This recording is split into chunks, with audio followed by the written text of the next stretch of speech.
Anderson.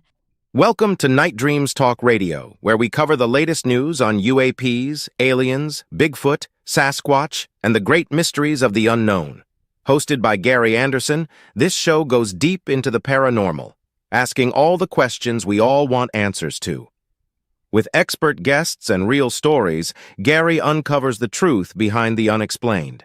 Be sure to listen and subscribe to join over 148,000 subscribers tuning in nightly for the most intriguing paranormal talk. Join Night Dreams Talk Radio and support the show for just 99 cents a month. Unlock exclusive content and help us dive deeper into the paranormal mysteries you love.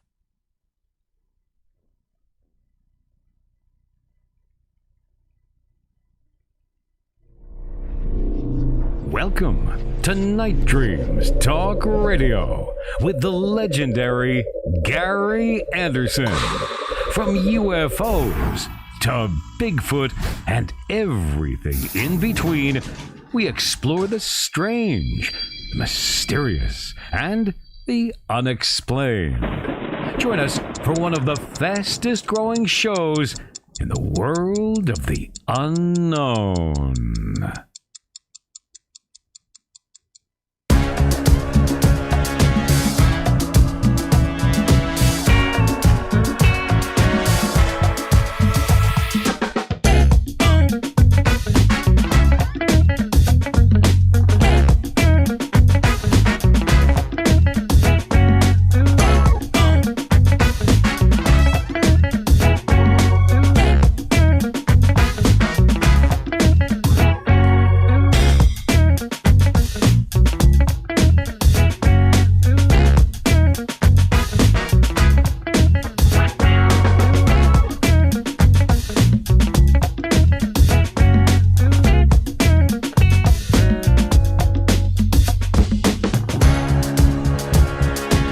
Who's friends with all the night dreamers talking to you at night?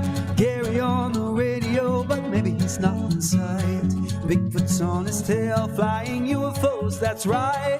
Gary's talk show radio, Wednesday, Thursday, and Friday nights. If you need a friend to talk to, he will always be there.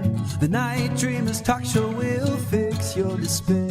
If you want to talk conspiracies, Night Dreamers is for you. Top secret case, alien space, it's Gary with the news.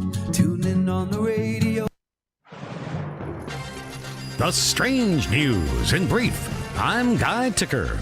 What did the ancient Egyptian pyramids look like when they were built?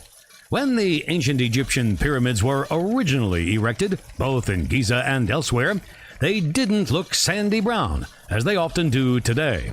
Rather, they were covered in a layer of shiny sedimentary rock. There's evidence that the casing stones began being stripped under Tutankhamun's reign, circa 1336 BC to 1327 BC, and this continued until the 12th century AD. A rather long time. I'm Guy Ticker. The strange news is brought to you by Night Dreams Talk Radio Network. Do you have a strange story? Contact us at nightdreamstalkradio.com. You have just crossed into the realm of the unknown, where the unexplained meets reality. From UFOs to Bigfoot, from the acutely strange to the wildly wacky, and everything in between, this is your gateway to alternative talk radio. Welcome to Night Dreams Talk Radio with your host, the legend himself, Gary Anderson.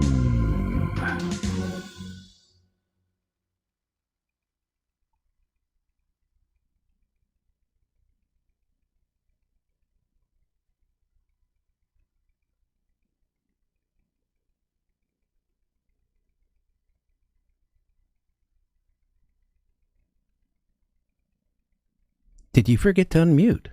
Hit your mute button. Hello? Now, there you are. I have no.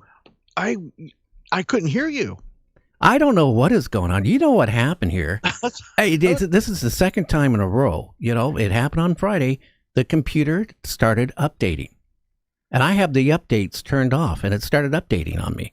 So after the show, remind me, I got Bigfoot in, but I got to put all everybody's information in after the show. I'll tell you, I didn't have time. I got the photo, the thumbnail up, and I got, Bigfoot on there. I didn't get nothing else up. You didn't have time. No, I'm sitting here waiting for you to say something. That's why I was motioning to you like this. I don't know what's going on. Atmospheric condition of the sunspot cycles. I don't know.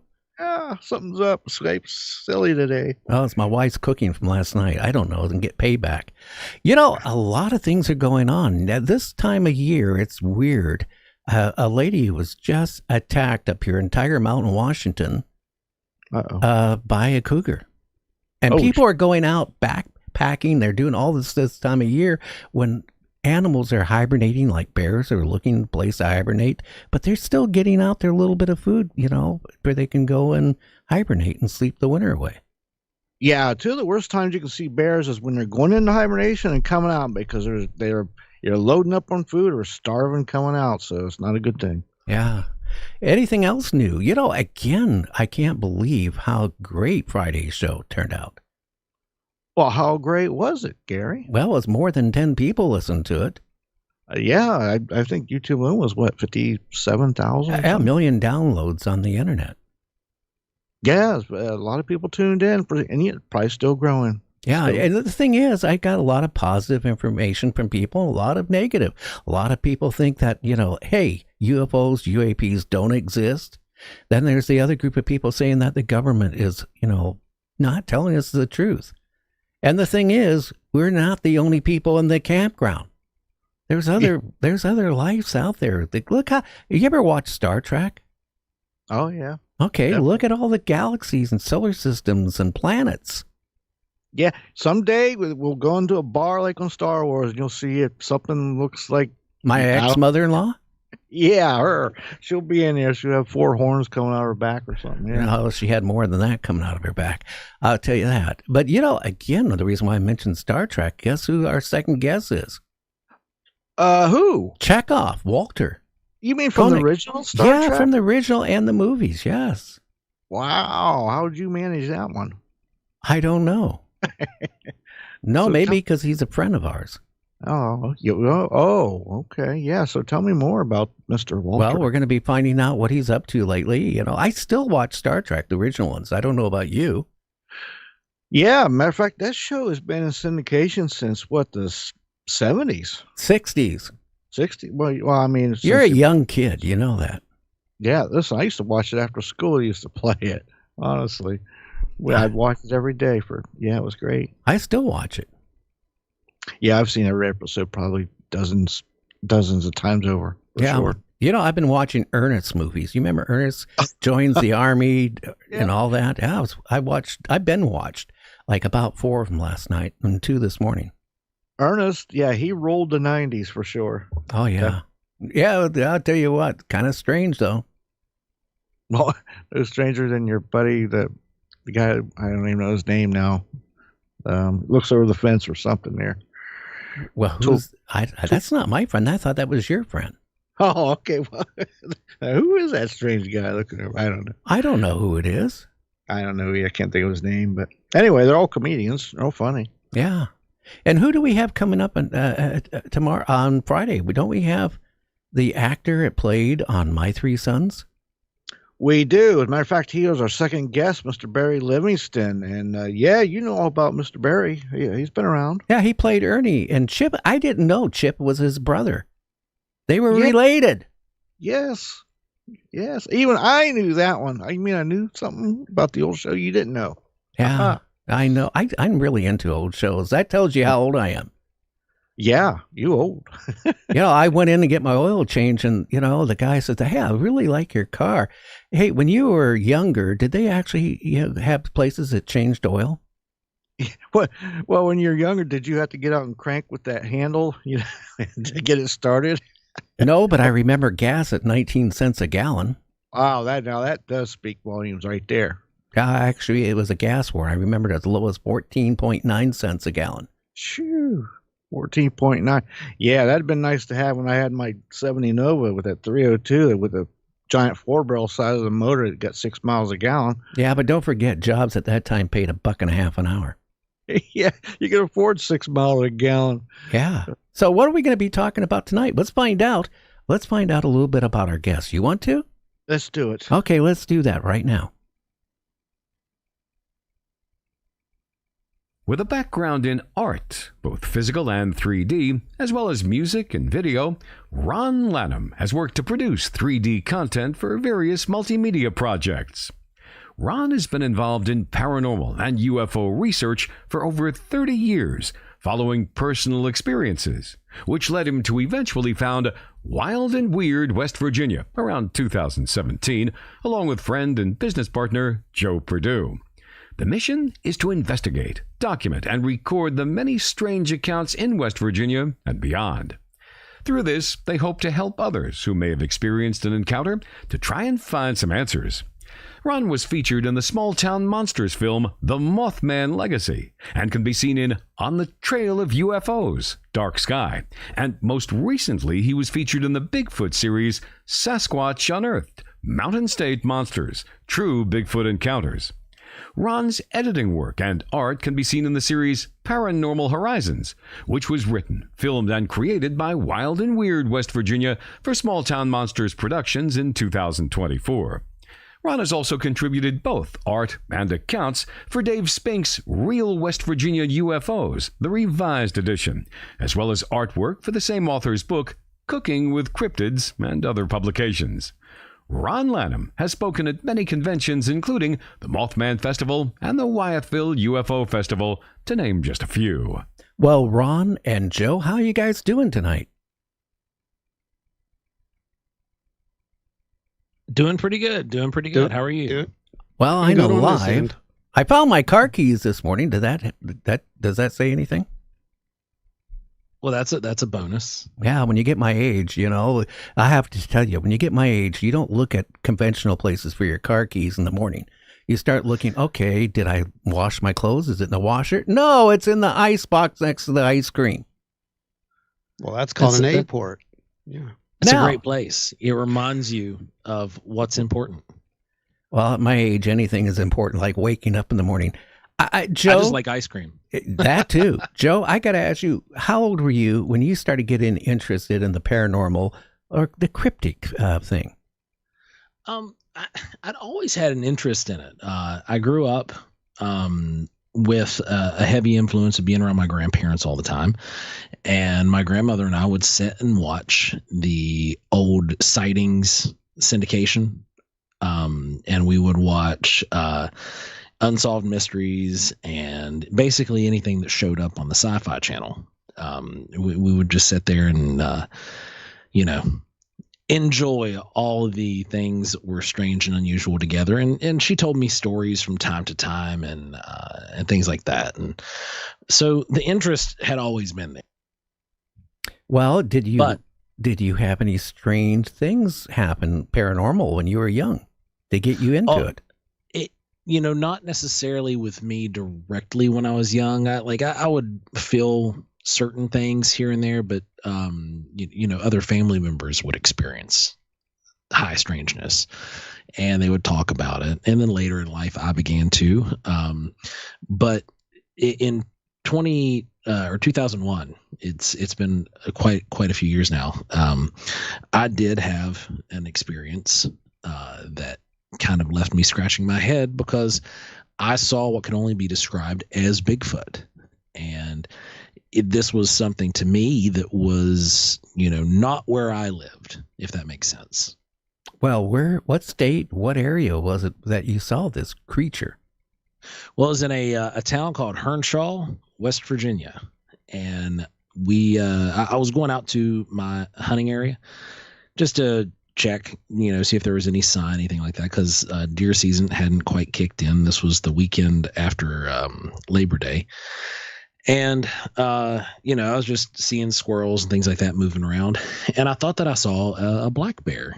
And I was like, oh, this is cool. So I'm going to go down into my blind, which was a natural mountain laurel blind, right? So this wasn't something that I had made, but it was just a large thicket of mountain laurels, and it gave me enough cover to use it essentially year round.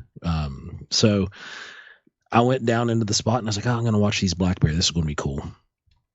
And then I realized really quickly that it wasn't a black bear, that this was a smaller bipedal creature, and it was playing and kind of jumping around and in the open. And then I noticed two other large creatures up near the wood line that looked to be foraging on the ground. How big roughly were they? Well, I wouldn't know that answer until a year later, because I couldn't muster the mettle to get back up there that year. I didn't go hunting that year. I stayed out of the woods. I was just I wasn't scared, but I was really unnerved, and I didn't know what I'd experienced. Right. So when I went out the following year, it was in December, and I waited till the trees were all were bare and the snow was on the ground before I went up. But the biggest one was just under 7 feet tall, right at 7 feet tall. And then the other one was probably about 6 inches shorter than it. And the small one was maybe 4 feet tall. That's kind of scary. How much do you think they could possibly weighed? I'm a bow hunter. So I'm usually pretty good at guesstimating distance and weight, right? I would have to say that the biggest one would probably be, in the Andre the Giant kind of category. So I would put it closer to 500 plus pounds. And, again, what color was the hair on it? Each one of them was slightly different. The smallest one was jet black. That's why I thought it was a black bear. And then the other two were more of like a ruddy brown. So like red tinge to a dark brown base. Interesting. And did you notice the shape of their head? Yeah, it wasn't as conical as, a lot of people describe, especially like if you look at things like Harry and the Hendersons. It wasn't quite as conical like that. It was clearly there was a little bit of a peak, but it wasn't, a foot above the brow line or anything like that. Did they kind of look like a prehistoric man with more hair? Yeah, basically. That was what I saw was something that was like a prehistoric man, but with more hair. And it did. The movement, the mechanics, the behavior seemed extremely intelligent and very human. Now, again, how far away roughly do you think maybe you were? Well, when I walked it out, and the way this little area is set up, line of sight is closer than if you walk it out, because it's where a creek runs through the middle of two mountains. So through the air, I wasn't that far. I was maybe 40, 45 yards, but walking it out, walking down the rest of the ridge line and back up to where the tree cut was, we were on foot. It was around 65 yards when I taped it out, because I actually did measure it. I used my grandpa's measuring tape. It was like a big walking, you kind of hook it on a limb or under a rock and take off walking with it sort of deal. And I had to reset it one time, and it was a 40-yard tape. So I reset it one time and didn't spool it out the rest of the way the following way, and it was right around 65 yards that way is the best as I can remember. But through the air, it's different, because we're much closer. This was in a V cut channel, so I'm on one side of the V and they were on the other side of the V, and we were fairly close through the air. Well, Joe, when you experienced this, how did you feel? I mean, in my encounter, I'll tell you, I was more scared than anything in my life, because one, it was aggressive and it chased us. Two is that seeing something like that, because I never believed in Bigfoot. I grew up watching all these Bigfoot movies, and all that stuff, the B movies and all that stuff. And I used to get a kick out of it. Oh, God, nothing like that could exist. After you see one, it really opens your eyes. When they are aggressive and chase after you, it's something you don't want to go through. How did you feel when you saw that? The best thing that I can equate it to was a sense of awe. I wasn't really scared until after everything was over, because I wasn't in any kind of immediate danger. I could have been, but I didn't sense that I was, and I was just kind of dumbstruck at what I was seeing, because what I was seeing shouldn't have been there, right? And I was just in awe. It's like the first time when you were a kid, if you went to a zoo or something and you saw the elephants for the first time when they first walk out, and you're standing up close and you're just looking straight up at this, gigantic creature, and how small you are in perspective as a kid, it just kind of strikes you silly almost, until you kind of come to your sense, and you're like, then the awe sets in, and then you're like, oh man, this thing could actually do some damage. But it was similar to that. I was awestruck at first, and then when they started walking off into the woods, once they realized that I was there, that's when the switch in my brain flipped, and I was like, oh, they know I'm here. This could be bad. But then they walked off into the woods, and once I couldn't see or hear them any longer, I made my way out. Now, were they making any noise, communication with each other? Any sounds or anything like that?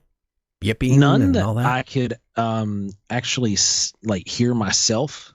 Now looking back, knowing what we've been working on for the last few years, and with the research that we've done, there's a very good chance that these things did emit a sound that I couldn't hear with my ears, and that's how the big ones signaled the other two to come to it, and they walked off.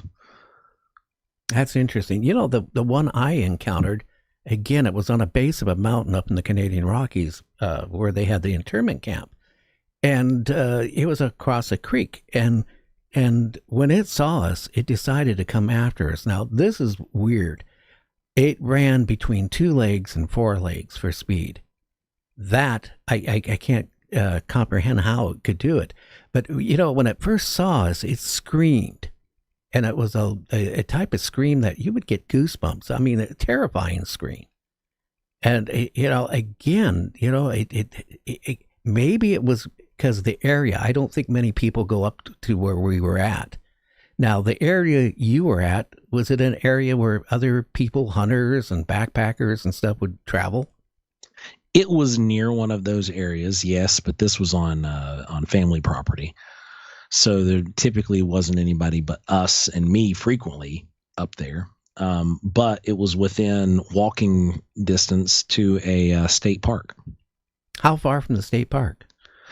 About 3.5 miles. And this same state park that I'm talking about, we had one of our first Bigfoot investigations, the follow-up of an incident that was really similar to yours, where the subject was, very aggressive and very assertive with trying to get the witness out of the area, and screamed so loud that it actually rattled the windows in the witness's car.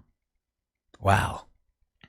How about odors? Did you notice any when you saw the encounter with the adult and the children, Bigfoot? Did you notice any smell, anything? No, and I've personally never really noticed that. I've been an outdoorsman my whole life, and I'm also a certified master naturalist. And the one time that I did smell something strange, I knew that it was a black bear. And sure enough, I waited around long enough, and here comes a black bear sauntering around and taking her time. Well, the encounter I have, I still remember, because it was early June. There was still snow. It was chilly up there, up in the Canadian Rockies.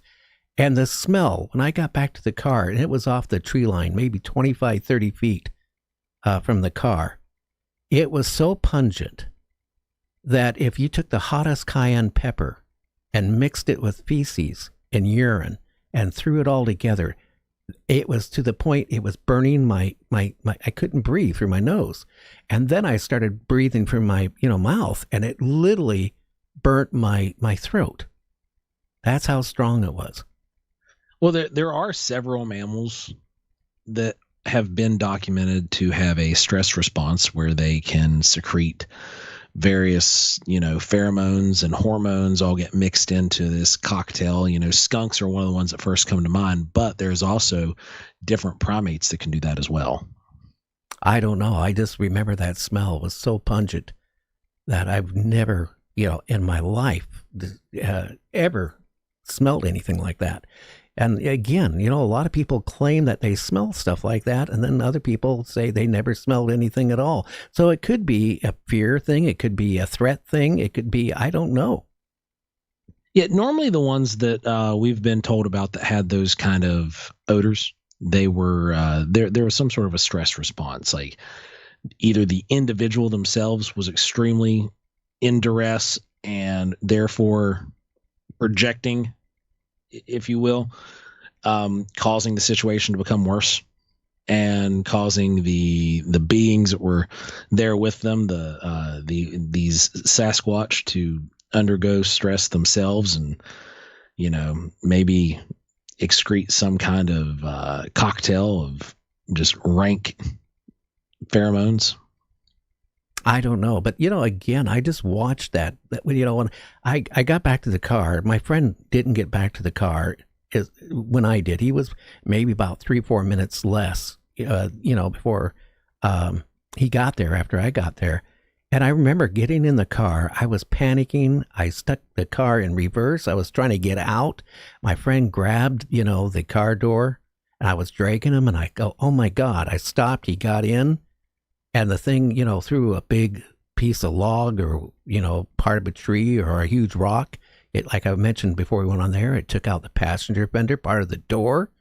But I remember when I first saw it there, because it was there basically by the time I got to the car. It was off the tree line. And it was grabbing a tree about 4 or 5 inches around in diameter and kind of bending it over. And it was screaming. And I tell you, that's why I figure Bigfoot. A lot of people think, oh, they would never hurt people. And maybe if they're domesticated, when I say that, where they're around people, they might not be aggressive as bad. But if you're way out in Never Land, I think you might get a different response by them. Oh, that's very possible. A lot of the reports that come in from the Canadian interior, they're not pleasant encounters. Oh, they're not. We need to take a break. When we come back, Ron, I got some questions for you. Great. Okay, so stay tuned. We're going to be right back. You're listening to Night Dreams Talk Radio. Check out our website at www.nightdreamstalkradio.com. We'll be right back.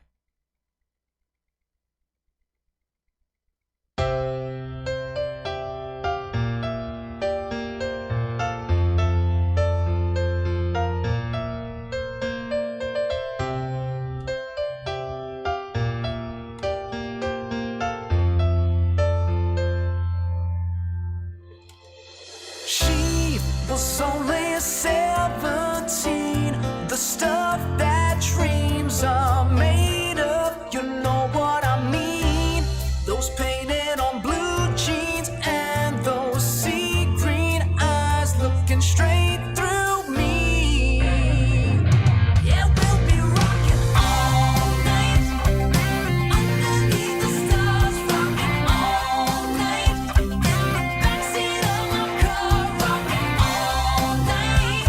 Yeah, we'll be rocking all night long. Yeah. Lips as sweet as honey, ooh, she tastes so fine.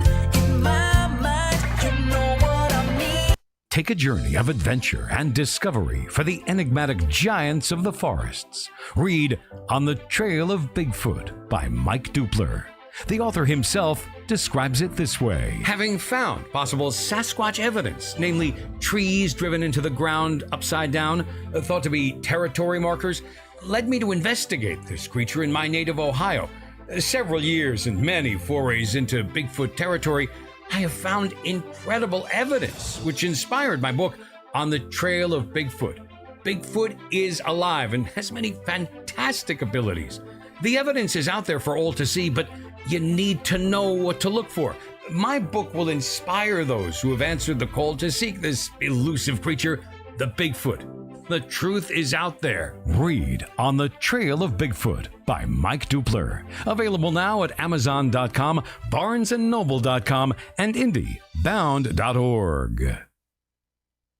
You are listening to Night Dreams Talk Radio Network, the home of Night Dreams Talk Radio, with Gary Anderson, syndicated worldwide. Paranormal Talk Radio, like you remember. And we are back with Joe and Ron. Hey, Ron, how old were you when you got interested in cryptids? Oh boy. I was kind of drug into this by some personal encounters. It was actually a UFO encounter that started the whole thing. Well, wait a minute. A UFO encounter. Can you tell us about that? You opened up the worms right there. Yeah, the can. Yeah, we can do that. Yeah, it happened back in the mid 70s. Actually, we were coming home from visiting some neighbors, some friends. And it was late in the evening, and basically we pulled off the road, and there's this bright light in the sky. And I'm extremely young at this time, but I remember it very, very well. It was an orange light, extremely bright, silent, not making any noise. My dad basically got out of the car, looks up at this thing, and there's someone else in the car, and they say something like, it's a helicopter. And he's like, no, it's not a helicopter. And then he kind of joked and laughed, and they were like, well, what is it? And he said, I guess it's a flying saucer, UFO or something like that. Now, what's funny about that is he never used those words. He was not one of those type people. So it was kind of interesting. We got back home. Next memory I have is we're driving back home. It's a little later. Get back home, and we lived with my grandparents at the time, and they wanted to know where we'd been for so long, and we didn't think it had been that long, but it actually was. And there was a little bit of missing time involved. I found that out later. But the funny thing is, I didn't really believe in any of that, the alien abduction kind of stuff or anything like that. So that was the farthest thing from my mind. And in fact, I pretty much just pushed this out and it was gone. I grew up and I got into psychic research. And it was when I got into psychic research that things really kicked open. I started doing out-of-body experience research. I kept logs. I have logs and logs of those. Probably about 4 or 5 years worth. And I started noticing these patterns, and they were mimicking these patterns from these people who had this, this contact type events and whatnot. And I'm like, they're just misinterpreting this. This is a natural thing. This is out-of-body experience. It's natural. There's nothing mystical about it. It's just something that we all do. And yeah, that's, long story short, that's really not what it was. And I learned at that age that you really had to start following the data, no matter what the circumstances or coincidence, the consequences of the whole thing. Because when I did do that, I ended up pretty much where we are today. And it's just been a very strange trip. Everything's been all coincidental, and I still don't know what's happening. I'll be honest with you. It's just like every day I get up and it's like somebody's got something. They've seen a strange light. They've seen Bigfoot. They've seen UFOs, and I'm the person they tell this to. So, and that's how me and Joe actually sort of met too. Well, can I ask you a question? Do you think you could have been abducted? I have no idea. And I think over the years, I don't really like to use that word. I think it's more of a contact type experience. And I don't think, based upon the data that I've seen, I don't think they're always physical. I think that some of these things are, whatever they are, form of energy, something to that nature. But it can force perspectives upon you. And you may not be physically seeing what you think you're seeing. You may not be physically experiencing what you think you're experiencing. this thing, whatever it is capable of literally putting these thoughts, these detailed, almost virtual reality type images into your head. That's just based upon the data that I've, gathered over the years and some of the things that I've seen. Whitney Strieber is the same thing. He's come to the conclusion that he's still being communicated with, and again, I don't know what's going on. No doubt. And you brought up Whitley, and what's really interesting about this is I do know that over the years I've tried to drop this multiple times, because one of the things I did do, Gary, was I blame myself for the whole thing. I really do, because what I did is during, I think it was 1989. It was 1994. Sorry, 1994. I conducted some experiments. I wanted to find out if this was A or B, and we'll get into that later. But what I did was I set up a experiment in which I would use what today everyone knows as CE5s. There wasn't really such terminology then. All I was doing was basically meditating, going out of body experiences, using lucid dreams, and all this. And for a week straight, I marked that I'll begin the contact phase 1 experiment. That's what it was called in the diary. I remember that. And I had a date for it. It was July, and I think it was the 16th or something like that was the last day of this. It was for 1 week. On the very last day, it was before the last day, I decided I'm going to go out and I'm going to mow a really big circle in the in our lower field. And my uncle was not happy about that at all. I can tell you that. But on the very last day of the experiment, I got a call from my cousin who lived probably about 500 yards away, something like that. They had a big cornfield, and she's telling me I need to come over now, that her dad found something in the cornfield. I need to see it. Okay, so go over. And what's there, Gary, is a 50-foot circle. It was the circles within circles. It was actually 4 circles. So it's a 50-foot outer perimeter, which went in and then went in and in and in. So it was 4 circles, basically. They were made of rings, and those rings were about 4 inches or so. And the grass was not burned. It looked like someone had put it. It's almost like when you use a weed killer, if you know what I'm talking about there. Yeah, I do. Yeah, you know how the grass kind of gets brown and kind of, frail and crunchy. That's what it looked like. And at that point, I said, okay, that's enough for me. And I really did. I got away from this for a very long time, because once you hit that, you're like, well, what does that mean? I was brought up as, in a Christian household. I was, the whole thing. Of course, I looked at some of the more strange things, but I also believed I was given a brain to use. And so I did. But when I saw that, I'm like, I have to go reconcile this whole thing. I got to figure out how this works with the belief system, right? And a lot of people think that it doesn't, but it actually does. And then over time, it basically it made more sense to me. And like I said, I tried to get away from it, but more and more strange things kept happening. And it's kind of like, they kept pulling me back in, right? But they really did, whatever it was. And I honestly believe, like you were saying about, Whitley. Well, Whitley's still writing books to this day, I think that almost everybody who goes into this, and Joe will tell you this too, we've seen it multiple times now at these conventions that we speak at and whatnot. When we ask the audience, how many people have, reported it or whatever, there's a little thing we do, but a lot of those folks, they either A, embrace it, want to know more about it, or they B, just walk away from it, choose to ignore it completely, and it's out of their life.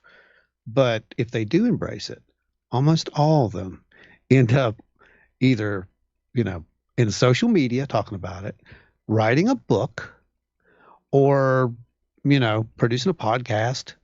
Like, there is a pattern to this as far as I'm concerned. But, again, we need more data on that, but it sure does look like there's a pattern to this stuff. Let's face it, as more we talk about UAPs, UFOs, or even Bigfoot and cryptids, it's getting more acceptable. I've been doing this 54 years in broadcasting. And, going back 25 years ago, when you started talking to somebody about UFOs, they got kind of harassed. Same with Bigfoot, oh, they don't exist. We're the only intelligent life.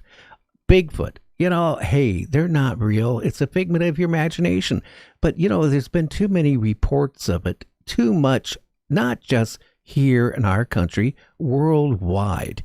And going back, again, I connected through my daughter with two Indian tribes, Muckleshoot and Nisqually. And I talked to the medicine woman probably now about 15 years ago about Bigfoot. And, again, she said that going back 100, 200 years ago, they were talking about Bigfoot. They were also talked about Star Child. That is from, up there in the sky. A lot of interesting things that all connect. Now, Joe, are you still here?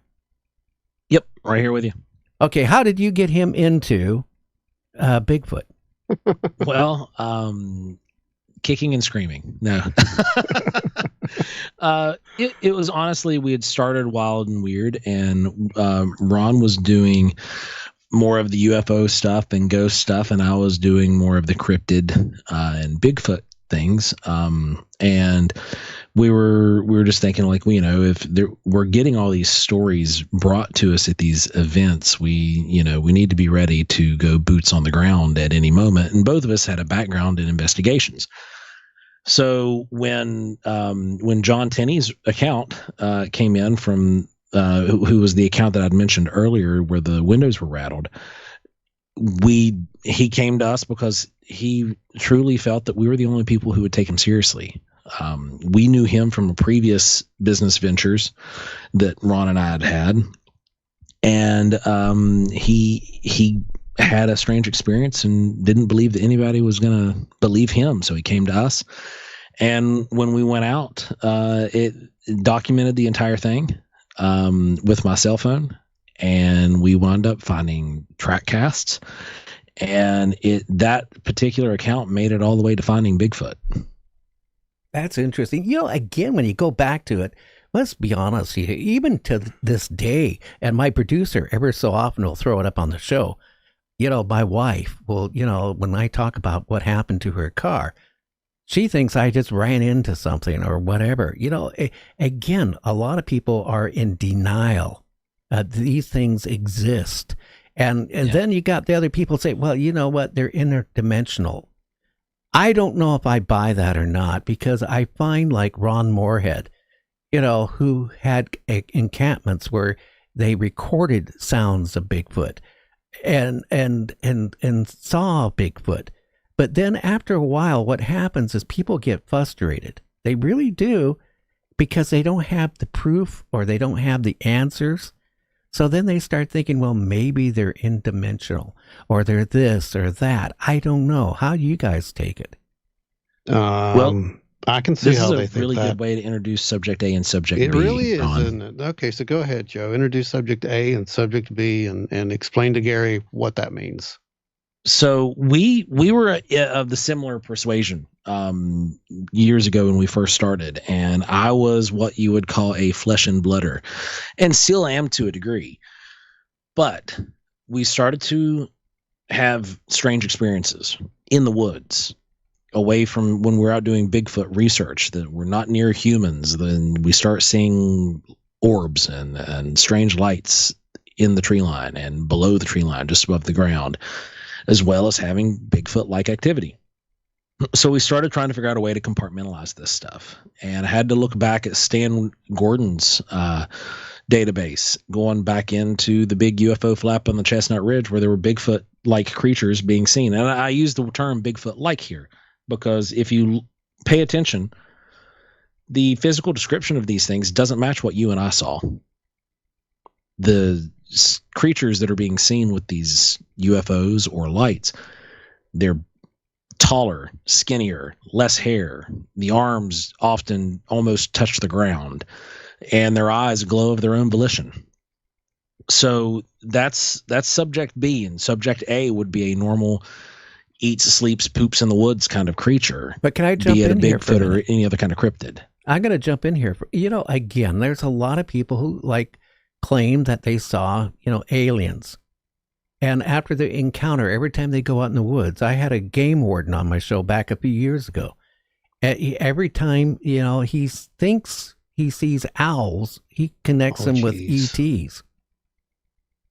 And then you think about that, could these ETs be monitoring our thoughts?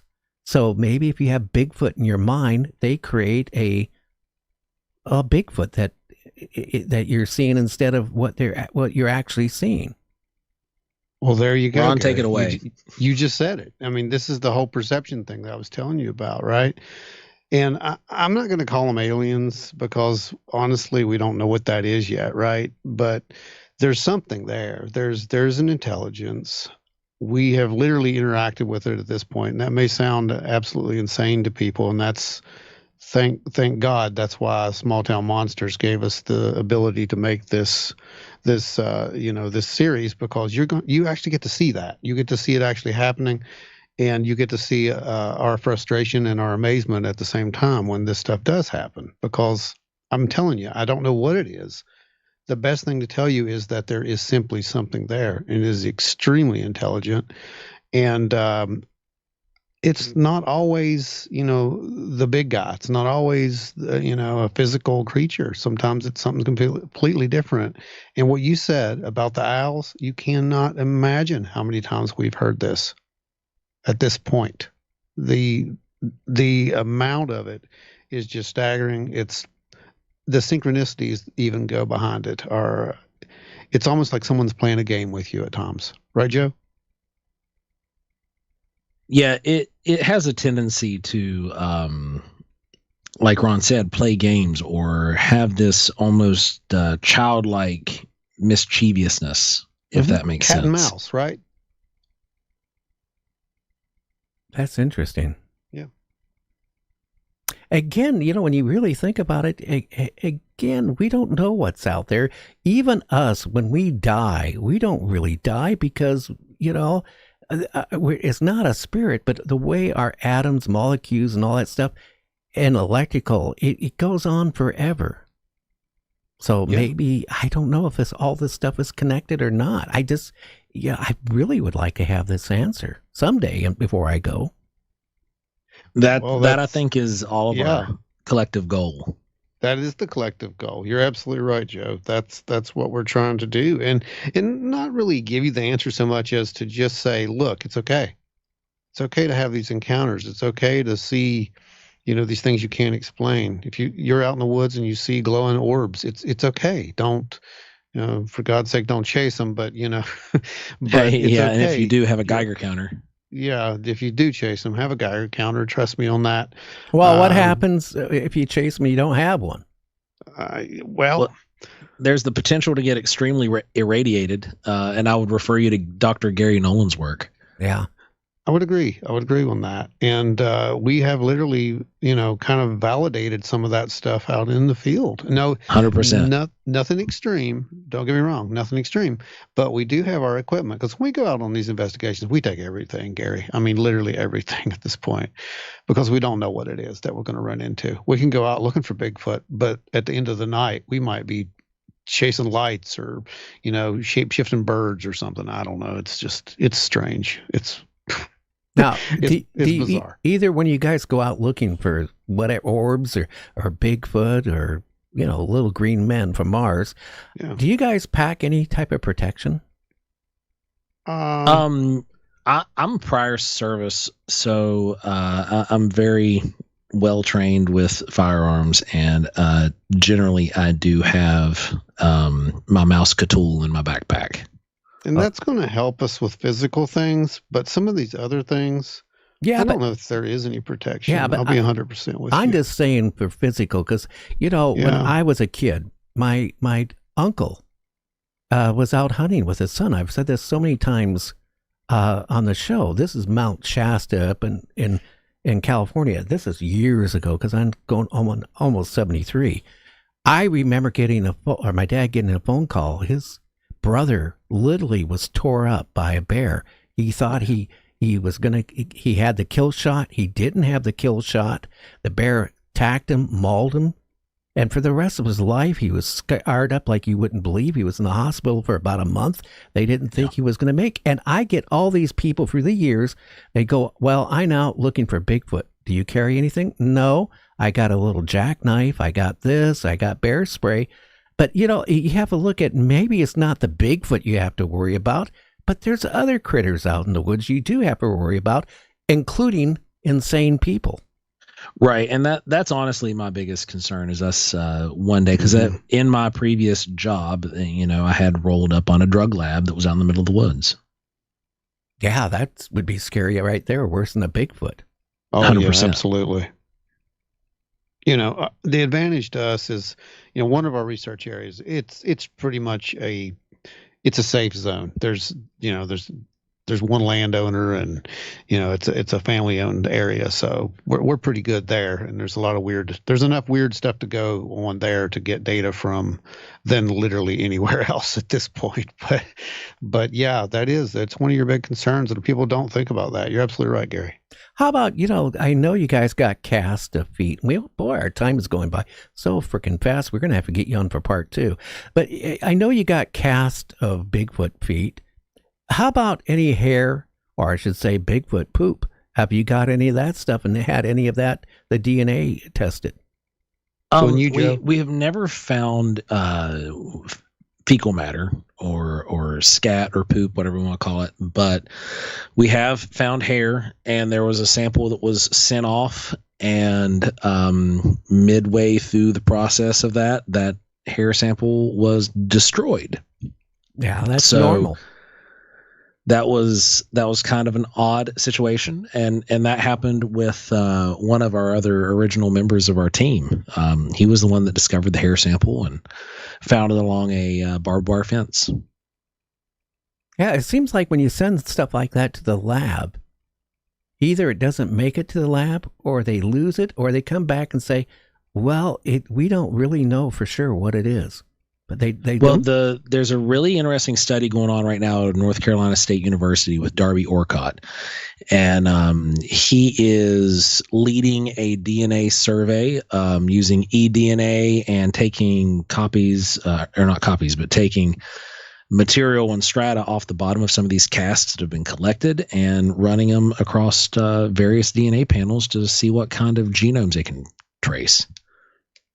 How do you guys feel about, some people think that basically, I hate to say this, but the only way we're going to be able to prove that a Bigfoot exists is by either capturing one or killing one. How do you feel about that? Ron? I think that this thing is incredibly intelligent. It has evaded humans for who knows how many hundreds of years at this point. And I say hundreds because there are, tales that some of our ancestors, our native ancestors, actually did trade with these guys at some point. They did come face to face with them, but something happened at some point. You're not going to get the chance, in my opinion. You're just not going to get the chance. It's going to be very hard to do. I know that science demands a body, right? Science doesn't have to have a body anymore. Here's the thing. We need DNA. That's what we need. You don't, if you have enough visual evidence and you can say, yep, visually, there it is on camera, there it is on thermal, there it is on, who knows whatever technology we have here coming up soon, right? And there is, there's the droppings. Okay, right there it is. We saw it. That's all we need. We don't really need a body. That's an old way of thinking, in my opinion. I don't think you do. Agreed. And a lot of science has deferred away from taking type specimens because they don't know how rare some of these new species that are being discovered actually are. So type specimen collection could be extremely detrimental to a locale. Well, here's a question I've heard for, 50-some years. How come we have never found the remains, the bones, the flesh, or anything of a Bigfoot? Go, Joe. Well, the forest floor makes quick work of any kind of organic matter that touches it. Mice and squirrels, all kind of rodentia go in, and as soon as bones are exposed, it's rich in magnesium and phosphorus and calcium, obviously. So those are hard to come by resources in a forest. And they're quickly broken down. And then we have a ton of scavengers, not to mention the funguses and other kind of detritivores once these things reach a certain level of decay. It takes about 3 to 4 days in the right conditions to completely eliminate a body. Wow. Well, I'll also say this. If we are dealing with a flesh and blood creature that is this intelligent, it's intelligent enough to evade us for this many years, we can't just rule out the possibility that it also it may have some burial practices and ceremonies. For all we know, we don't know, because there's evidence of that as well, with Homo naledi. Yeah, exactly. Homo naledi, right? They what they did was insane with their dead. They literally crawled through the dark. They had a special place. They observed ceremonial burial. And how many years ago was that, Jeff? We're talking in the hundreds of thousands. That's right. That's what I'm getting at. So if this was hundreds of thousands of years ago that these guys were doing that, there's nothing to say that this creature, if it is a creature, could it may have the exact same kind of thing going on. They may have a special, for all I know, there's a Bigfoot burial ground, guys. I don't know. Or they could actually eat their dead too, like some of the tribes. They could. Yeah. Guys, waste not, want not in the forest. Our time went by so freaking fast. You know that. How can people find your podcasts and your documentaries? Well, the quickest way to find us is go to your YouTube search engine and type in Wild and Weird WV, and you can join us there every Thursday at 8 p.m. for a live show, and it's completely driven by the audience. If you've had experiences or anything of that nature, you can reach out to us there, or go over to wildandweirdwv.com, hit the Report a Sighting tab, and you can send in your report directly to us. If you want to catch Paranormal Horizons, you go over to Small Town Monsters YouTube and go into their playlists, and you'll be able to find the current 4 episodes of Paranormal Horizons and enjoy yourself, because I know that we have while we've been making it.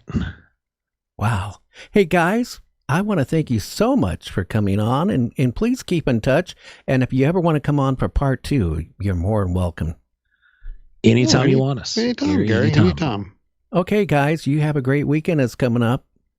Thank you, my friend. You as well. Okay. We'll be right back with Walter, and we're going to talk about Star Trek and all that up here in the next about 4 minutes. So stay tuned. You're listening to Night Dreams Talk Radio. Time slips. A haunted office building on a haunted street.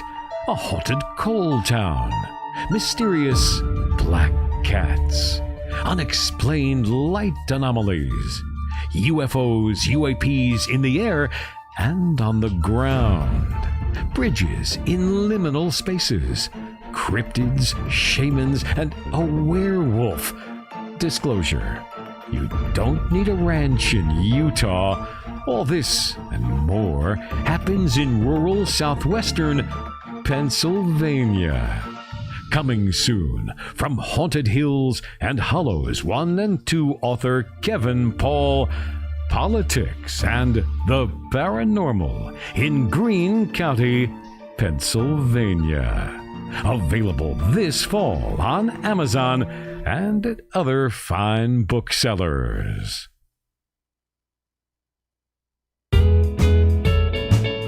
Won't you let me dream that you're mine again for just one dance, to let my blue heart pretend I'm just a fool and I can't get over you. So let me dream if my dreams can come true. I know you remember what we used to have. You wanna throw that all away. How it makes me feel so sad. Won't you let me dream? For what else can I do? Won't you let me dream? If my dreams can come true.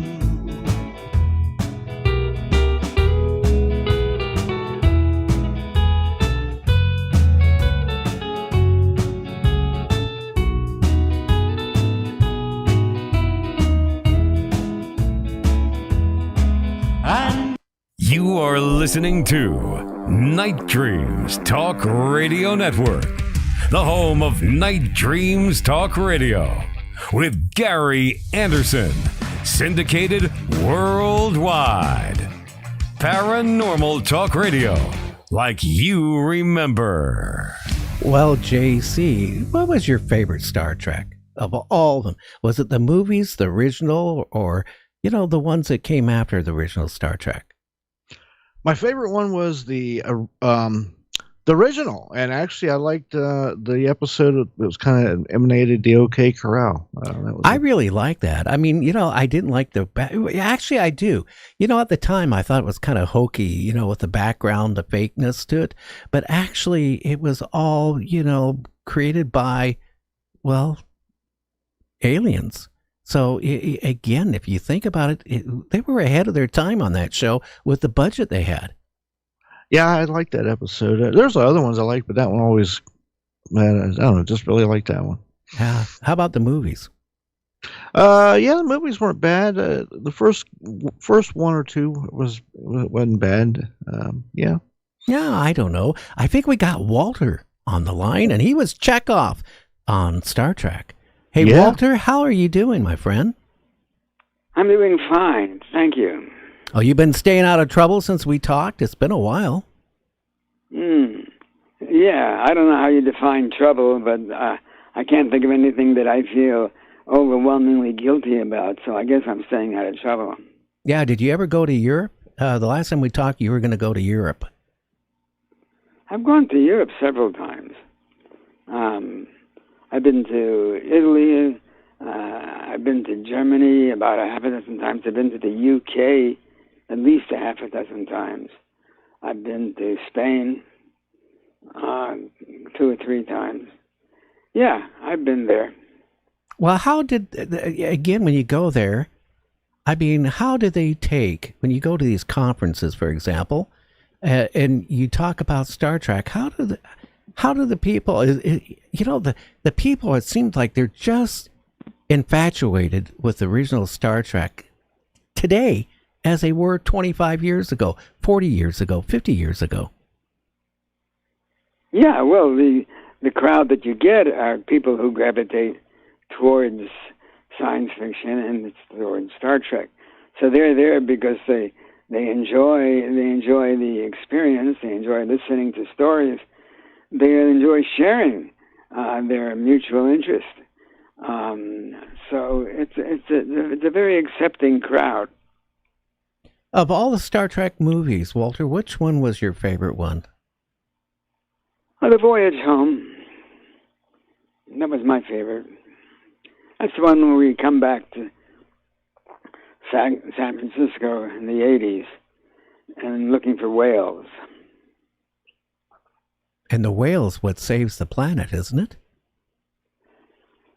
Well, we were trying to save whales that they had become extinct, and it was one of our more cogent stories, environmental stories, that we were trying to preserve things the way they had been and do something to enrich the planet.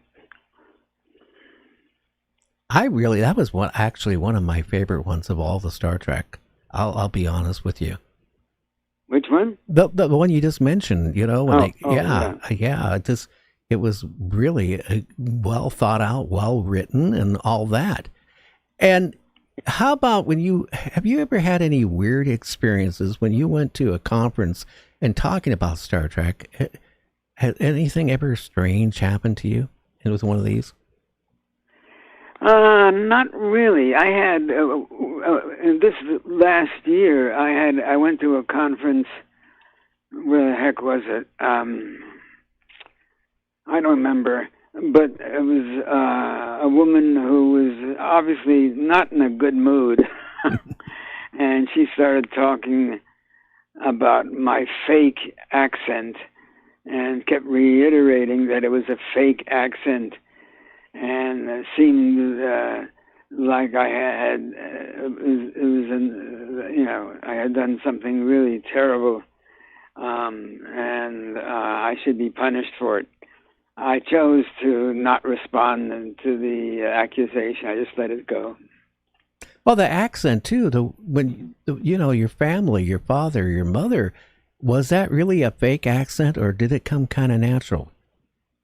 Well, it was both. I mean, my father certainly had an accent.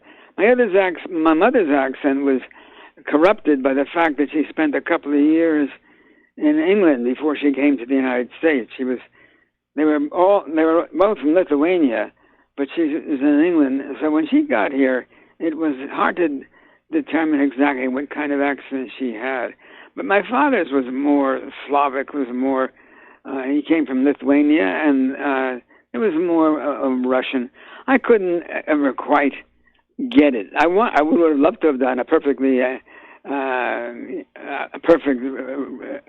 accurate Russian accent, but I guess it wasn't in me. I bought a book on accents, and I worked on that, and to the best of my ability, I tried to simulate what I thought would be a Russian accent. Okay, when you did that, did you ever have an accent where all of a sudden you started talking that way when you weren't planning to? No, I never. No, I mean, I've talked that way when I wasn't on the set, but it was to make a point or to tell a story or something. But it's not like it took me over and I was captive to it. That's very interesting.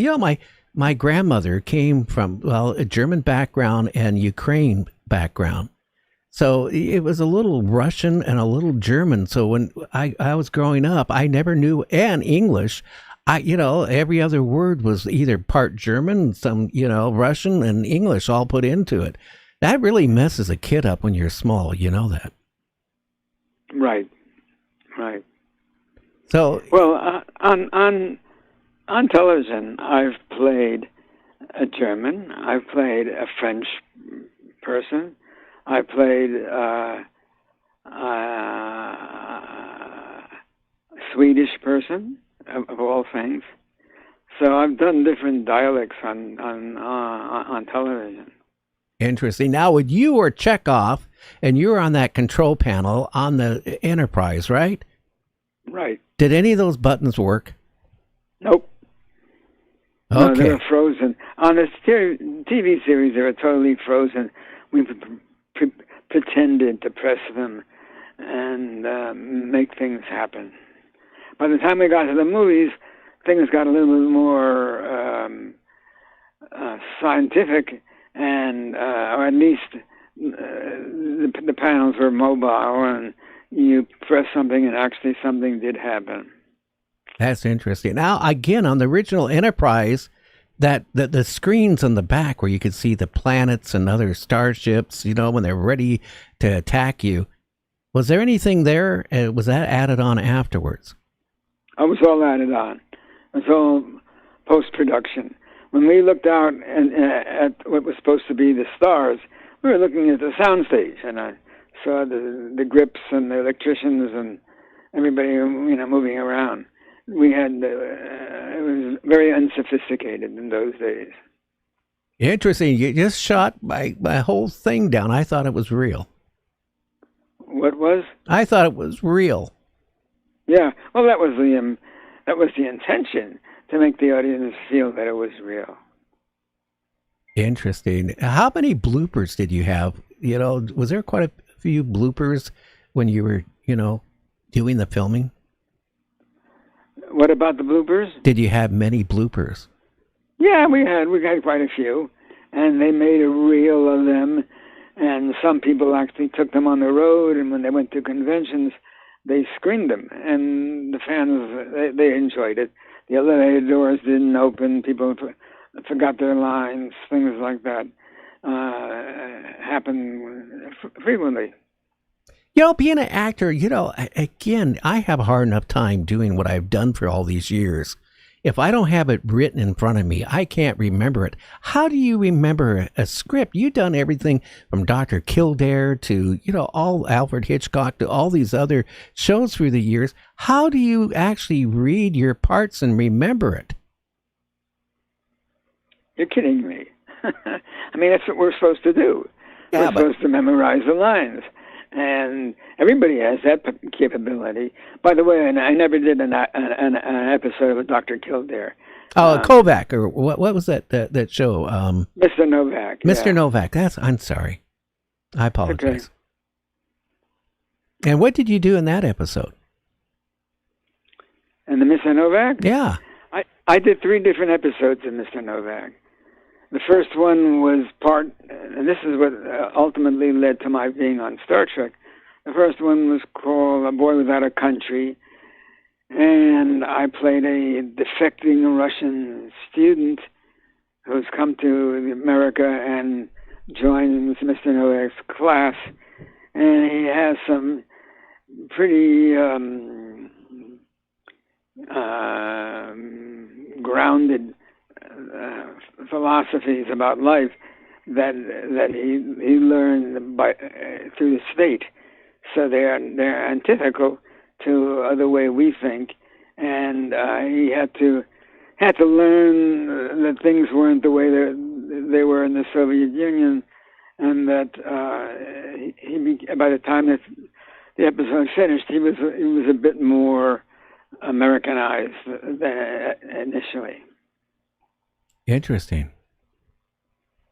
Now, too, again, growing up in your household, how hard was it?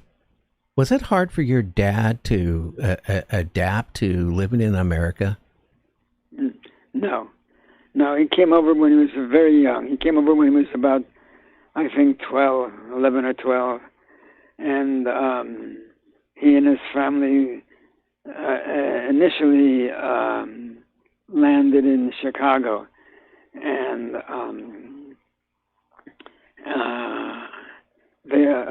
when he got married to my mother, a couple of years after, they first went back to Poland. My father was working for RCA Victor. He was a translator. He could speak 4 or 5 languages, and he was a translator. And from Poland, we took the train to Paris, and he was doing the same work, whatever that was specifically, I don't know, but for RCA Victor, the record company. And but I got ill. I was less than a year old, and I got quite ill. And they sailed back to the United States. We lived in the Chicago area for a couple of years. Then we moved to Brooklyn, New York, and Coney Island. We lived there for about 2 or 3 years. And then ultimately we moved to Manhattan and to Washington Heights. I lived in that Manhattan from about 1940 to when I went to college. So that was 14 years. Wow. What got you, Walter, into becoming an actor? What led up to it? Well, I had some natural proclivity. I did a play when I was 8 years old. It was in a camp. Everybody in the camp were adults except for me, and they created this play and they put me in it, and they found me very funny, and so that was a positive experience. I didn't at that juncture. I didn't have any idea that that would ultimately be a career. But I was cast in the 6th grade. I was cast as the lead in the play, and in the 10th grade, I was cast as a lead in the play. In the 12th grade, senior year, I was cast as the lead in the play. And then when I went to college in Iowa, of all places, in my freshman year, I was also cast as the lead in a play. And so I found that this was someplace that I could find some success and some not only artistic success but popularity. People liked me, and so when I transferred to UCLA, I was by then a psychology major, and I was going to get a degree in psychology, which I did. But I took one drama course. I had a very supportive teacher, and on the basis of his interest, I went back to New York after I graduated college, and I spent 2 years in a drama school called the Neighborhood Playhouse. This drama teacher was the one who wrote the letter to introduce me to the school. And once I was at the school and doing this, acting and dancing and vocalizing all day long, this was what I decided was really what I was meant to do. Very interesting. Do you remember your first actually acting behind a camera for a TV show or a movie? What was involved in that? And what did you do? You mean in front of a camera? In front of the camera. Well, I volunteered for stuff at UCLA. I had auditioned for stuff at UCLA. I wasn't in the theater arts department, but you could audition for things, and I did a couple of projects that other people were shooting, and found it enjoyable. Then when I came back to Los Angeles after I graduated from drama school, I don't remember exactly how I got an agent, although I know I began by working in the theater, in a little theater, and theaters that seated less than 90 in the audience. And I think I got my first agent. I was seen doing a production in the theater, and the first shows that I did were afternoon television. This was before prime time, and I played some kind of juvenile delinquent or other. I was physically right to play somebody younger than I was. When I started on Star Trek and was supposed to be playing a 22-year-old, I was actually 31 at the time. You looked young. Now, I got to ask you a question. Towards the end of the Star Trek, the original series, your hair looked real. At the start of it, you looked like you were wearing a wig. Is that true? Yep. I was wearing a wig. I wore a wig for the first 7 or 8 episodes until my hair grew out. I had made my own film that I had written, and I had cut my hair for it. But the production company at Star Trek wanted me to look more like Davy Jones, who was one of the singers on the Monkees, because he was very popular with the juvenile crowd, and they wanted me to appeal to very young, 8 to 14, and by fitting me with a wig, I did indeed look younger than I was. Did it ever fall off in a filming? No, it never did. I never had that much to do, so it never fell off. Interesting. Did you get a lot of fan mail when you were Chekhov on the original Star Trek?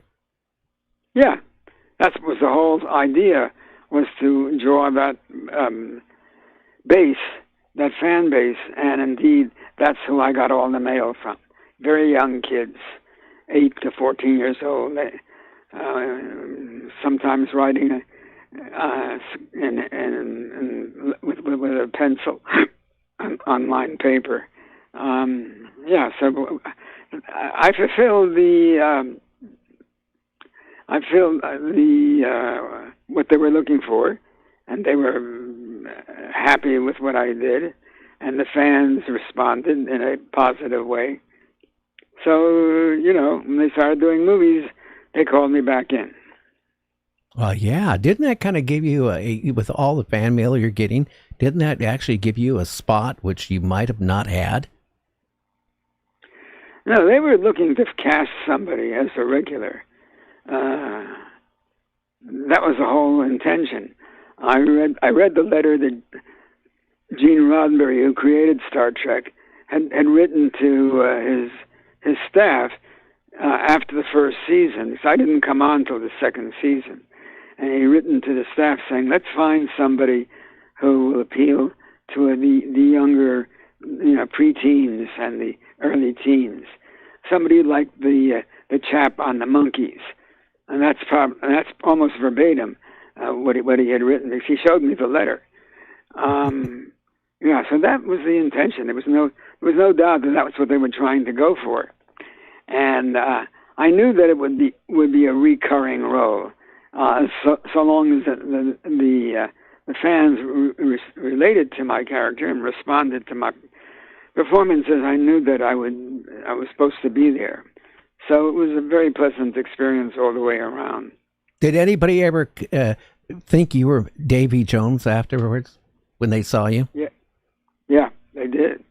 I had to convince some people that I was not Davy Jones. And the truth is that you put us next to each other, because I did meet him once. We didn't look anything alike. We didn't look like brothers. We looked quite different. But, I was combing my hair the way he did. I was short, and he was even shorter. And I guess remotely there was a resemblance, but I never saw it.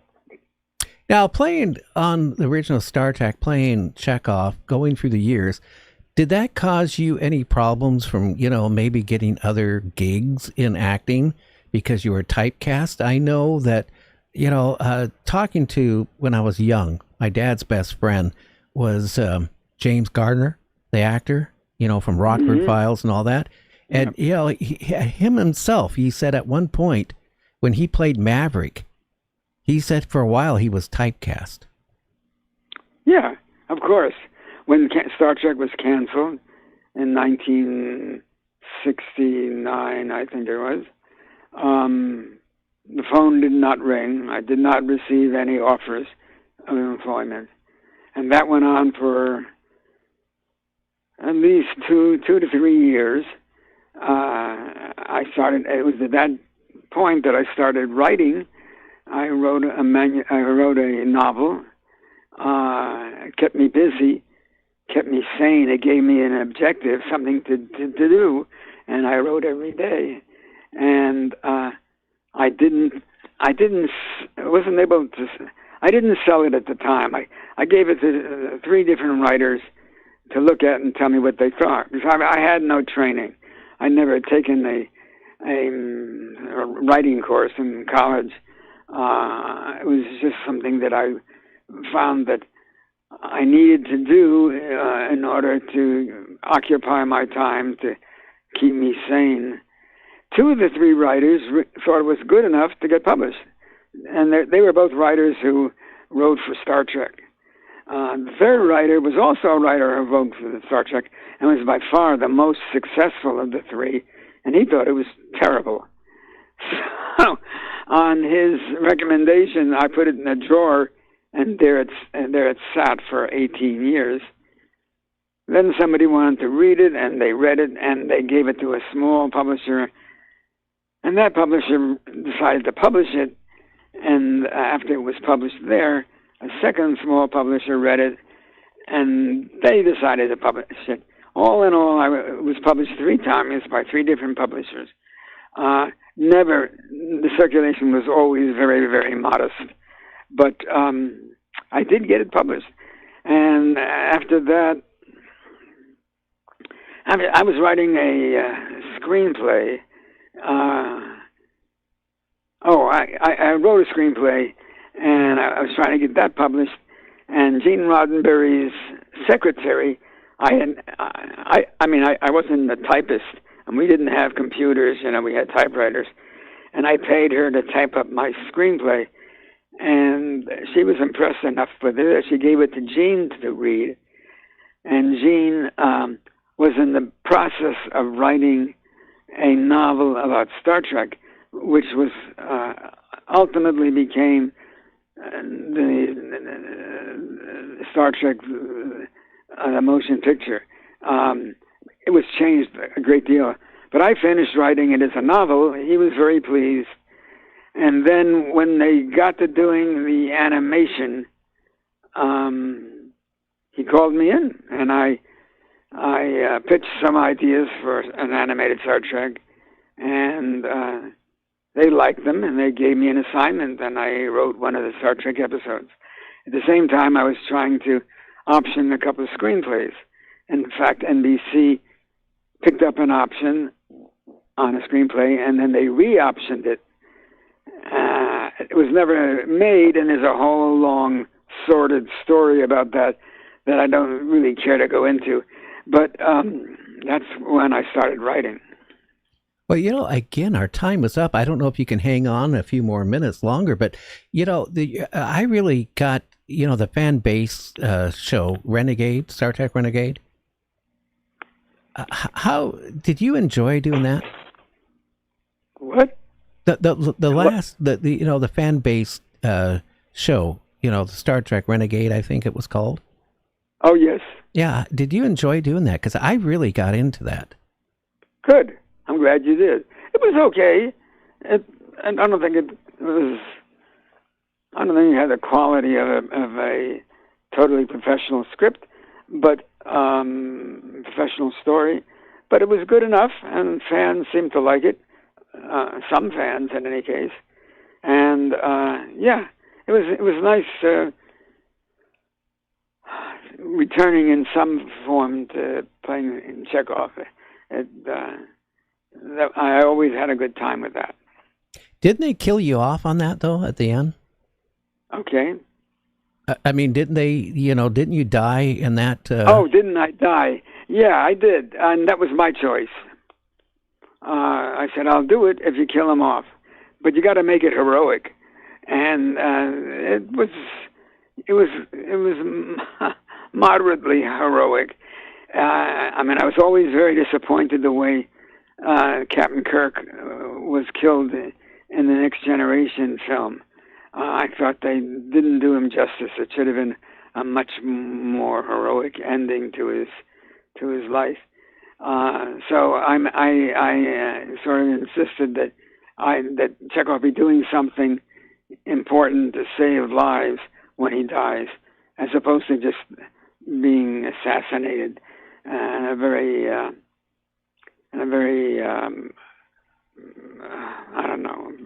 very modest way that Kirk died. I thought that was a travesty, and he deserved a better ending than that.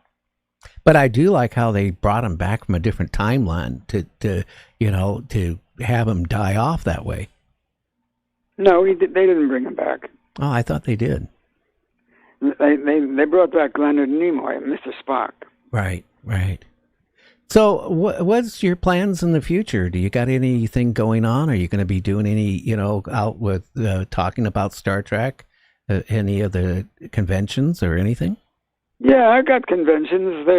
I've always had those. And I've got a couple. I have one in November, and then I have a couple next year that are lined up. And it's quite conceivable that a few more will present themselves. I'm talking to some people about doing a short film that has nothing to do with Star Trek, but is a very cogent subject that is that I embrace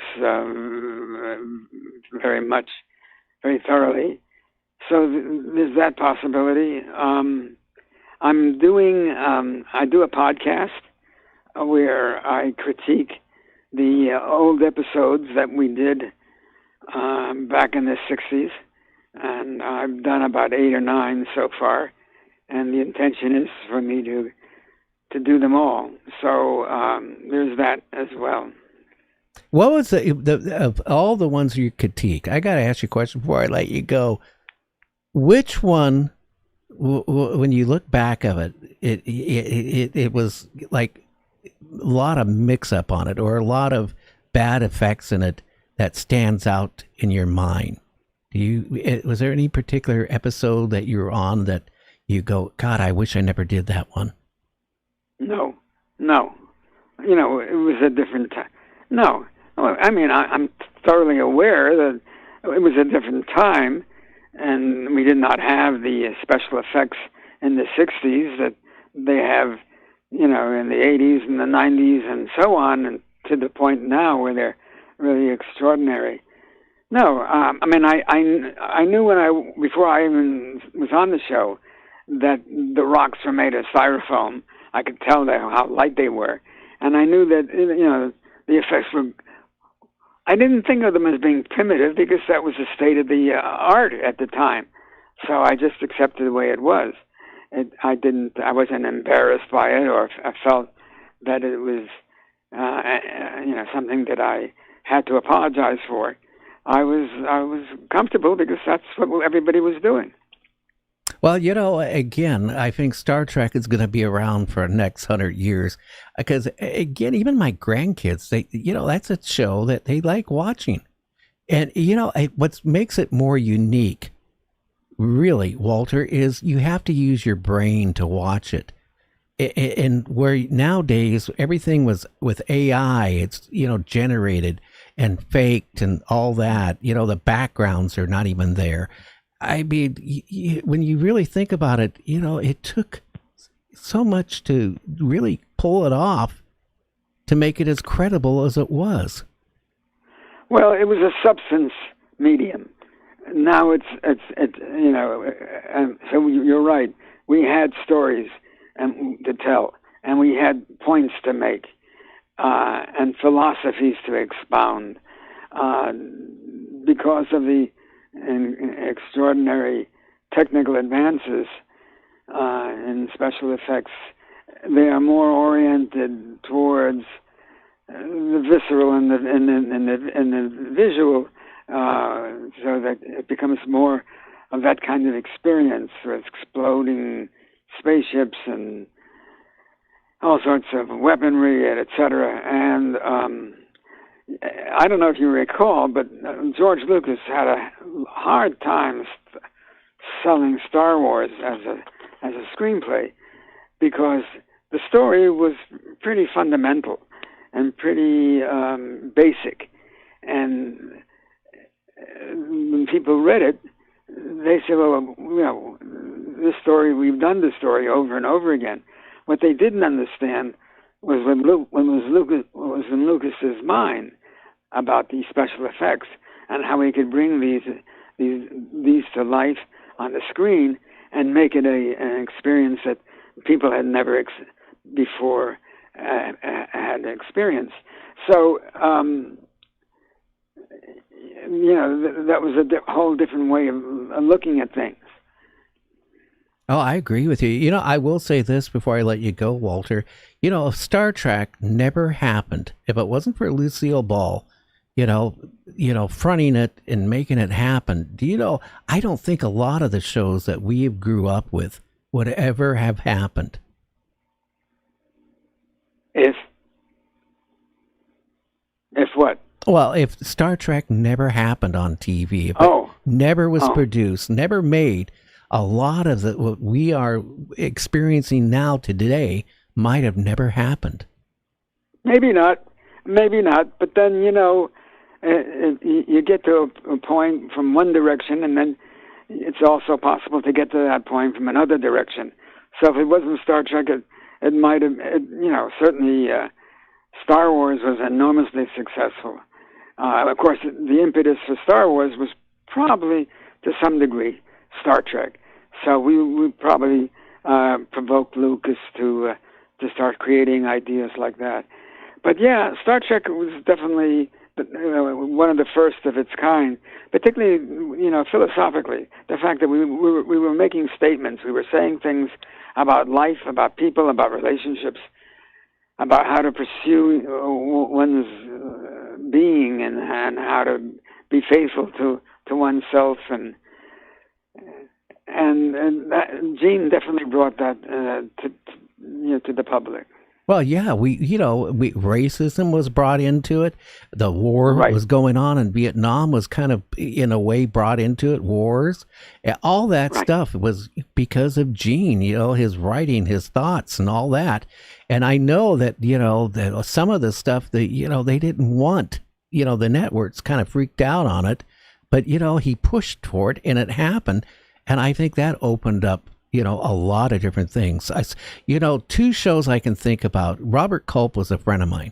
You remember Robert Culp, I Spy? I worked with him. Yeah. I did an I Spy. Yeah, I remember that. And, Robert Culp, was, again, with Bill Crosby. A lot of people, when I mention Bill Crosby, they go, ooh.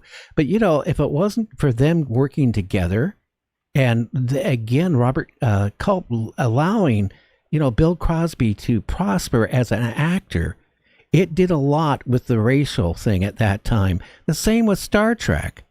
When you really think about it, that kiss between a door, and all that, it happened.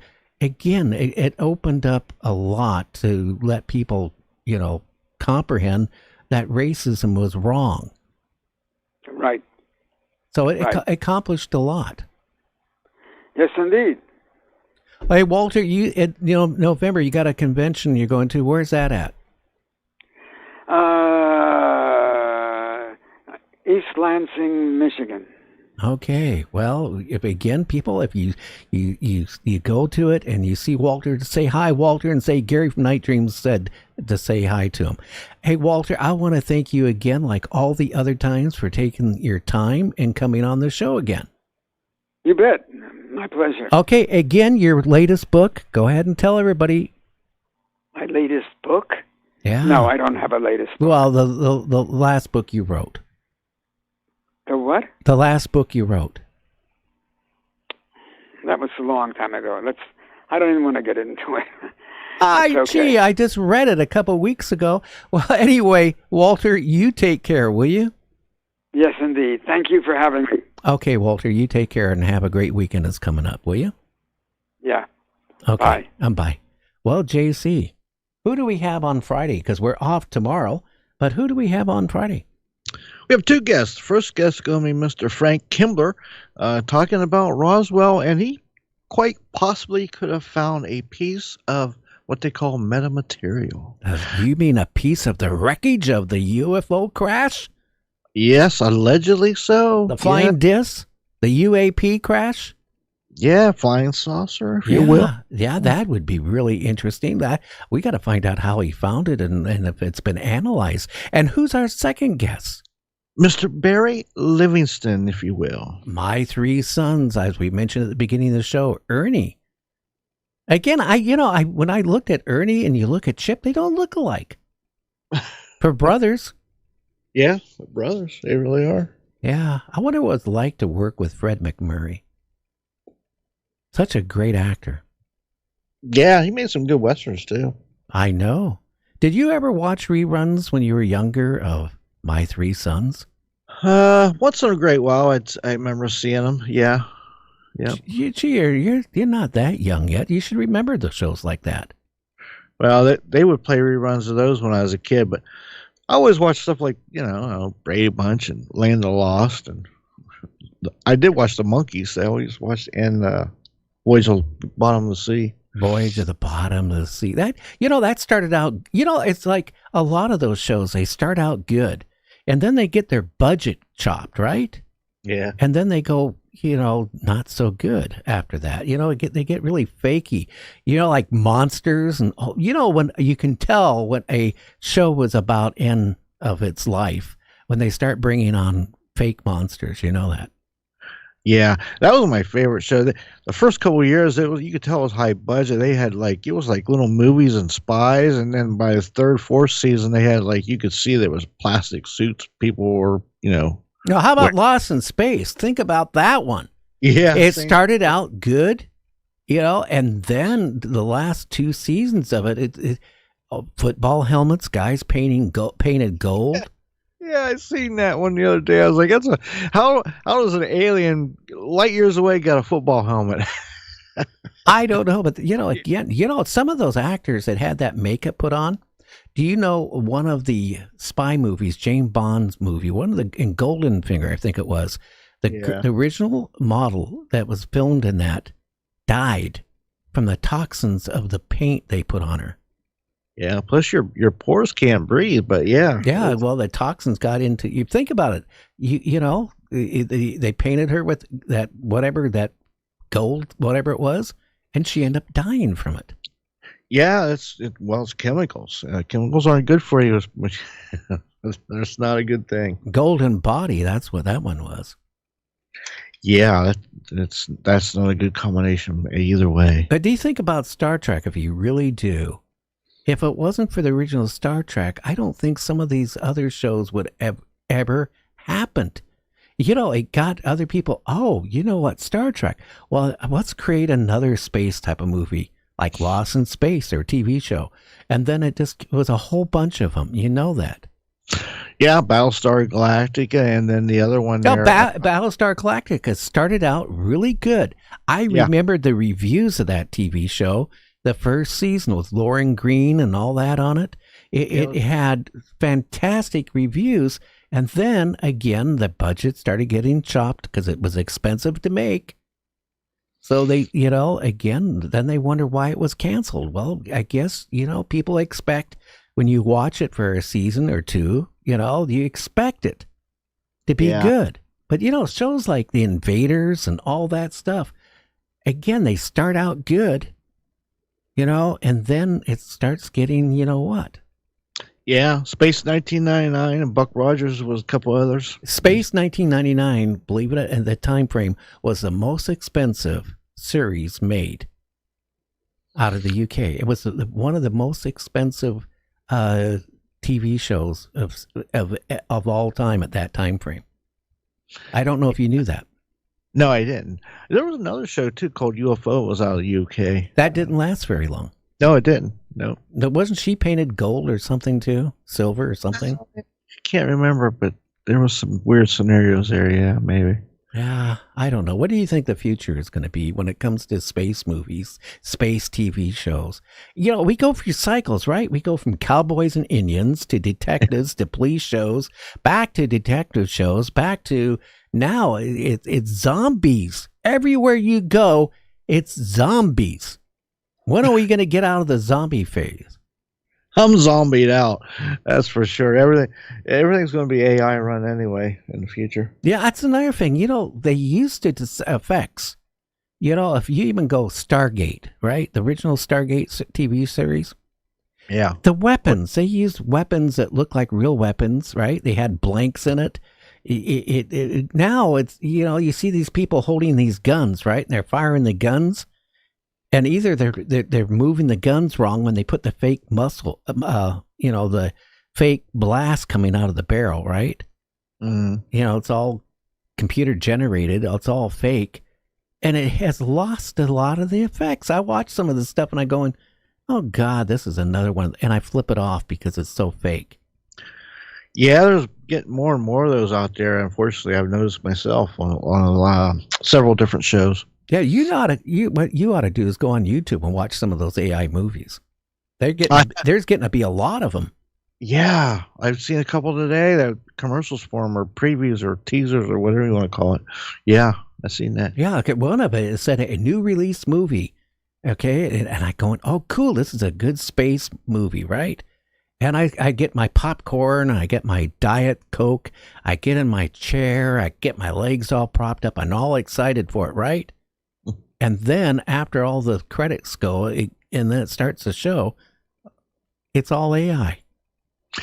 Yeah, I'd just much rather watch one of them old Hammer vampire movies. Those are the best. No, you watched them because of the cleavage. Don't lie. Everybody, he likes cleavage. I didn't know there was cleavage even in those movies. I thought. Oh, come on. You know, if you asked anybody probably in your age, maybe 10 years younger, 10 years older, why did you watch Hammer movies? And they're going to come and say, oh, it was because of Dracula, or it was this and that. No, it was because of women in it, right? And the flimsy nightgowns and low cut. That's why a lot of people watched it. And Ingrid Pitt, she was the woman vampire in about 3 or 4 of them. I want to bite you in the neck. Oh, we got a good show, by the way, coming up. I'm trying to kill another 5 minutes, by the way. We got a good show coming up the last of the month for Halloween. We're going to have Halloween scary stories, aren't we? We are. Actually, I think we got. Oh, wait a minute. Or did you change that and book somebody how to make Halloween cookies? No, I was going to, but I ended up going with Steve Asher. He's going to come on and talk about scary stories. Okay. Halloween, why not? And you know what we're going to do is take in calls too. So if you have a scary story for Halloween, you need to call in that night. And we love to hear it. We love to have you join in. And that's very important with this show. Do you know we are growing yet? I was shocked when I went on YouTube this morning. I almost peed myself. Well, you mean there's a gray area in that? Have you noticed we're almost at 168,000 subscribers on YouTube? I seen that right before we went live. It was 167. Yeah, and we're getting people wanting, are interested. Hopefully, we can hook one of them. You got a big hook about sponsoring the show. Yeah, I got one of them stainless steel shark hooks. Those always hook good. Get them good. Well, we need a good line too on it. But again, you can help us out there if you're out there after the show. Just go to our show page, and under the comments section, just say, "Hey, I like tonight's guest on Night Dreams Talk." Say something. If you don't do that, then you're taking advantage of the show. You're getting on and you're listening to it. You're on chat. Well, it's important because these people who want to sponsor the show, that's the things they look at. And what's also done it is we're a worldwide show compared to some other shows out there. I mean, everywhere from South Africa to New Zealand, India, Taiwan, even Russia, but don't tell anybody. The UK, France, Germany, all these countries. We got a huge following on YouTube, let alone on the app side. We're getting over 1 million downloads per episode. It's crazy. Worldwide. But yet you don't get on. You know why? Somebody asked me, well, why isn't there more people on chat? Because it's like you go watch a TV show, right? You go on to, whatever the cable channel is, and you watch what you want at your convenience. It's the same way with the show. What do you find, JC? A day or two afterwards is when people really start tuning in to the last episodes.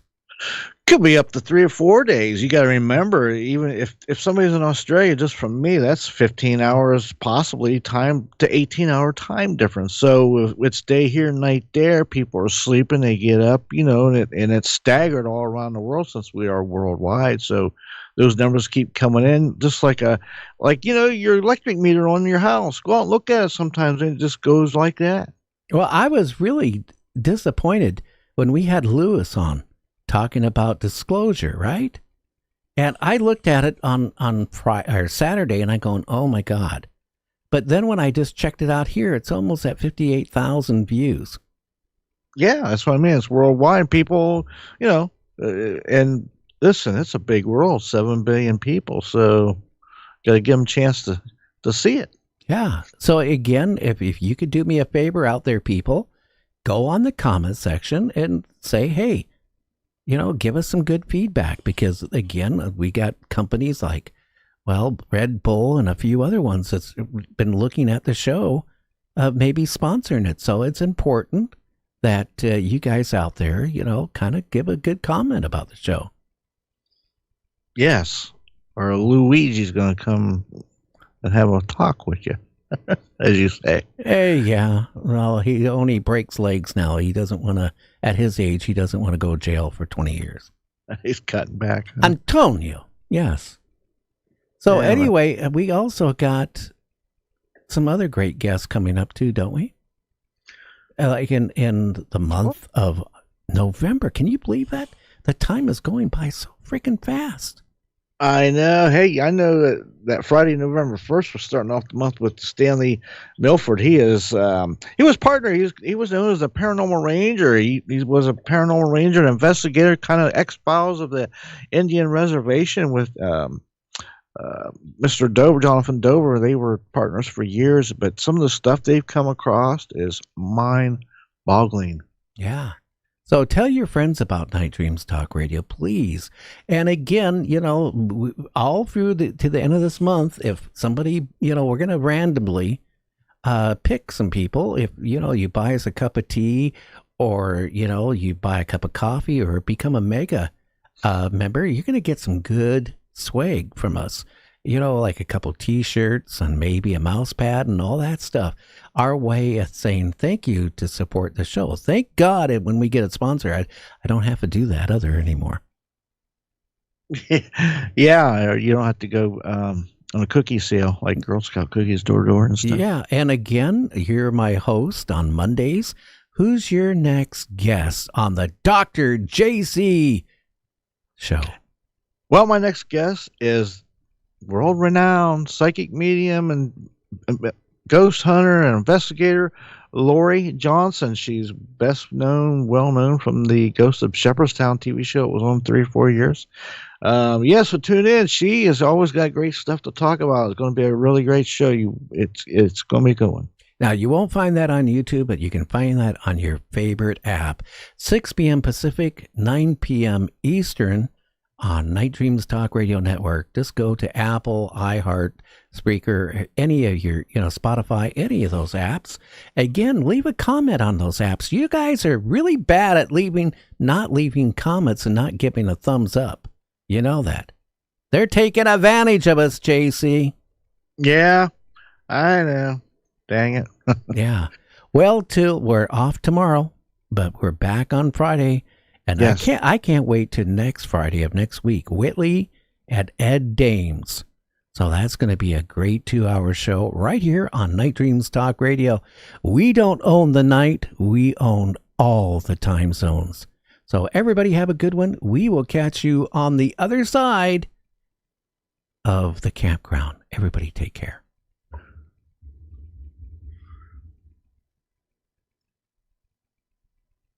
You at night, Gary on the radio, but maybe he's not in sight. Bigfoot's on his tail, flying UFOs, that's right. Gary's Talk Show Radio, Wednesday, Thursday, and Friday nights. If you need a friend.